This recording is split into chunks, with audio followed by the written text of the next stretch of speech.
రెగ్యులర్‌గా నా online shopping videos చూసి నేను చాలా ఎక్కువ ఖర్చు పెడతానేమో, అమ్మో! అని అస్సలు అనుకోవద్దు. ఎందుకంటే నా డబ్బులు కాబట్టి నేను నచ్చినవి కొనుక్కుంటున్నాను. అది కూడా బడ్జెట్‌లో ఒకటికి 100 సార్లు ఆలోచించి కొంటాను. ఒక్కొక్కరిని చేయి అడిగే పనైతే నాన్ననో ఇంకొకరిని అడిగే పనైతే ఇవేవి కొననండి. పక్కన వాళ్ళ డబ్బులంటే అంత విలువగా చూస్తాను. ఇవన్నీ కొనాలని ఉన్న మనసులోనే పెట్టుకుంటాను. ప్రతి మనిషికి జీవితంలో కొన్ని ఇస్తాడు, కొన్ని తీసేస్తాడు భగవంతుడు. నా జీవితంలో పెద్ద పెద్ద విషయాలనే దేవుడు దూరం చేశాడు. వాటి గురించి నేను ఏ రోజు దిగులు పడలేదు. పెద్దగా దిగులు పడలేదు.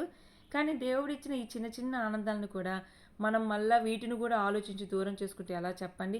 చక్కగా 3 పూట్ల తిని, నచ్చింది తిని యోగం ఇచ్చాడు కొనుక్కొని తింటున్నాము. చిన్న చిన్నగా ఇలాంటి బట్టలు కొనుక్కోవడమో, ఇష్టమైనవి కొనుక్కోవడమో, చక్కగా రెడీ అవ్వడమో. రెడీ అవ్వడం అంటే మన కోసం మనం రెడీ అవ్వాలి అందంగా. అందం అంటే ఆత్మవిశ్వాసం. మన కళ్ళకి మనం అందంగా కనిపిస్తే చాలా కాన్ఫిడెన్స్ వస్తదనమాట. సో, ఈ డ్రెస్ లింక్ కావాలంటే పైన ట్యాగ్ చేస్తాను. నేను ఏ రోజు కూడా హద్దు మీరి ఖర్చు పెట్టను. బడ్జెట్‌లోనే, ఆఫర్‌లోనే కొంటూ ఉంటాను. వీడియో నచ్చితే లైక్ చేయండి.